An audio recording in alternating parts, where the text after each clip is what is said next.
Hello, my name is Chrissy Miga, and I'm the K-6 Director of Instruction in West Irondequoit.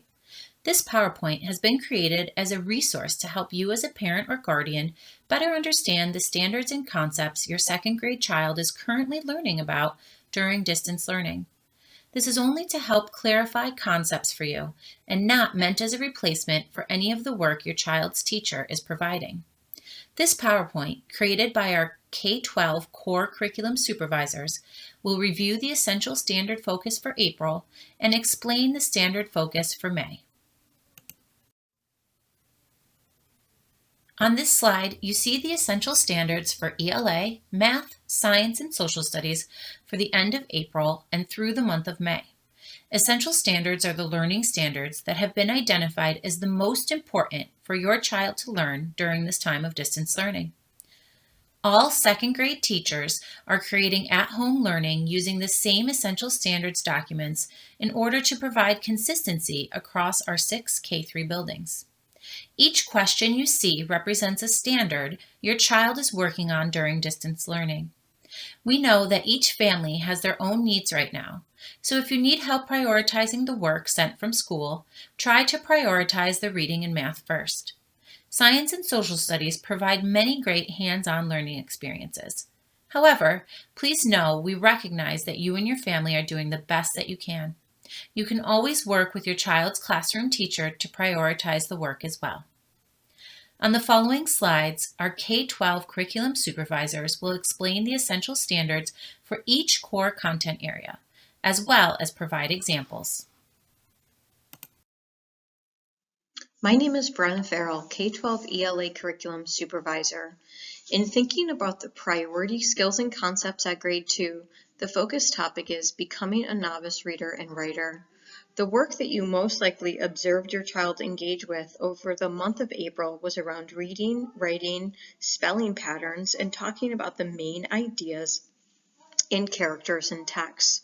In thinking about how we continue the focus for the month of May, we will focus on reading and responding to text through the learning target. I can respond to a poem, story, a personal experience, or author in writing.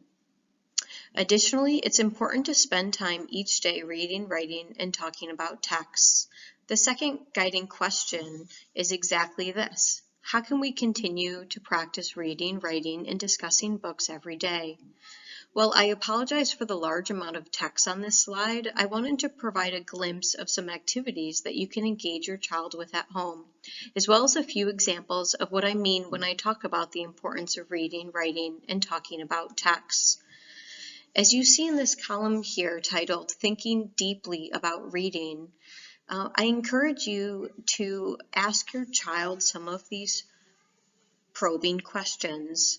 As your student begins to respond to a poem, story, or personal experience in writing, they should be thinking deeply about what the characters are doing, why the characters are behaving in this manner, what the main idea of the book is, what they think is going to happen next through a prediction, and also the question, how do you know? This is a very important question to ask your child because you want your child to be thinking about what the evidence is to support their claim. Additionally, at this age, many students are just becoming comfortable as readers and writers, and this comes in different stages for many students. And for this reason, it's of extreme importance that students spend time every single day reading books, listening to books, and looking at books. And certainly you can spend time looking at books together and talk about what you're reading. If you have an independent reader at home, then ask your child what they're reading and what they're excited about, what they're learning, and certainly encourage your child to be writing every single day and journaling about how they're feeling, what they're reading, and anything else that may spark their interests. Certainly during the time of social distancing and school closure that we're in right now, it is nice to connect with neighbors and friends, and letters are an excellent way to do that. Hello, this is Barb Harford, the K-12 Mathematics Supervisor. In April, grade 2 students are exploring time, coins, and adding and subtracting within 1,000. With your child, you can count a mixed collection of coins. You will want the total to be less than or equal to $1. For example, if you have 2 quarters, 2 dimes, and 3 pennies, how many cents do you have? Students will tell and write time from analog, old-fashioned clocks, and digital clocks in 5-minute increments. They'll use notation such as AM and PM. And they will start to develop an understanding of terms such as quarter past, half past, and quarter to. Students will apply what they know about addition and subtraction to numbers up to 1,000. They will explore what each place in a number has for a value. In the example on the slide, the 3 in 369 represents 300. The 6 represents 60, and the 9 represents 9 ones. They will use strategies based on place value, properties of operations, and/or the relationship between addition and subtraction to solve addition and subtraction problems. In May, the students will continue to explore addition and subtraction within 1,000 and will apply their understanding to word problems. Students will draw a picture graph and/or a bar graph to represent data with up to 4 categories, and they will solve, put together, take apart, and comparing using information from the graph. On the slide, you'll see the example of our favorite sports. Students can take surveys within the house and categorize them and put them in a bar graph such as you see here. They would then compare the different categories. They might compare how many more soccer fans there are than there are softball fans. Throughout the year, students should practice their math facts. As students practice their facts with addition and subtraction, they will want to master it within 20 mentally and add and subtract within 100 on paper and pencil. They can use mental strategies. Those strategies can include counting on. So they might start at the number 5 and count on from there and go 5, 6, 7, 8. They might make a 10, so they would look at the number and try to first make a 10. They might break it into a simpler problem that they know. It's important to note that students learn facts by memorizing, using strategies, as I just provided examples, and patterns. Research has shown that using your fingers puts facts into your long-term memories, so it's important to allow students to use their fingers. In grade 2, you don't need to time students when they're practicing their facts. In fact, as they practice, give them time to remember, use objects, and think about the patterns that they know. Be sure to check out the resources your teachers are providing on these topics. Enjoy exploring the world of mathematics with your child. Hello, my name is Kim Crystal, and I am the K-12 Social Studies Curriculum Supervisor. I'm here to review what second grade students will be learning in social studies.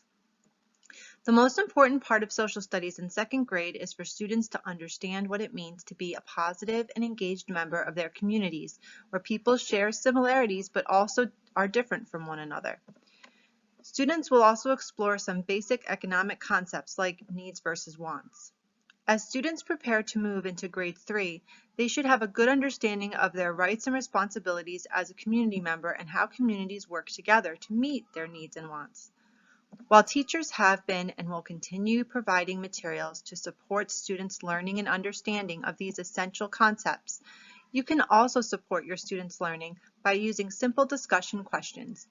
In April, you might consider using questions like, how are families in my neighborhood similar and different? And how can I help my neighbors when we're apart? In May, when students start their study of economics, you may consider using questions like, what are things I need? What are things I want? How have what I need and want changed in the last month? If you are looking to prioritize ELA and math, you can try to use these questions anytime, like at meal times, to have an informal conversation about these concepts. Hi everyone, my name is Jennifer Brooker and I'm the K-12 Science Curriculum Supervisor. I'm pleased to share with you the work that our second grade scientists will be engaging with this spring. The overarching theme that students will be exploring is interdependence. Initially, students will learn about the concept of biodiversity, the variety of living things in a given place, and how humans can impact biodiversity within a given area. A stroll around the neighborhood or even close observations in the backyard will reveal a variety of different plants and animals that are unique to our area.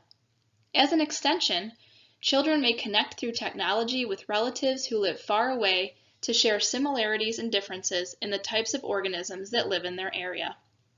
Students will then begin to explore in more depth how plants and animals help each other to survive. They will compare the roots, stems, and leaves of different plants, and then discuss how many organisms, humans included, depend on plants not only for oxygen to breathe, but also for food. This is a great opportunity for a kitchen connection in which students can help to prepare a meal that includes roots, stems, and/or leaves. Children will also discover that plant seeds take on many shapes and sizes, and how animals can in turn help to distribute their seeds. Through these experiences, students have tremendous opportunities to not only learn about the concept of interdependence, but also to develop their skills of observing, writing, and communicating their thinking. Thank you for your support of our science curriculum at home. Thank you for taking the time to review this presentation. If you have any follow-up questions, please don't hesitate to reach any one of us via the emails listed on this slide. We hope that you and your family are staying healthy and well. As K-6 Director of Instruction, I'd like to thank our curriculum supervisors, principals, and especially our teachers in helping to make these standards come to life for our students. Take care.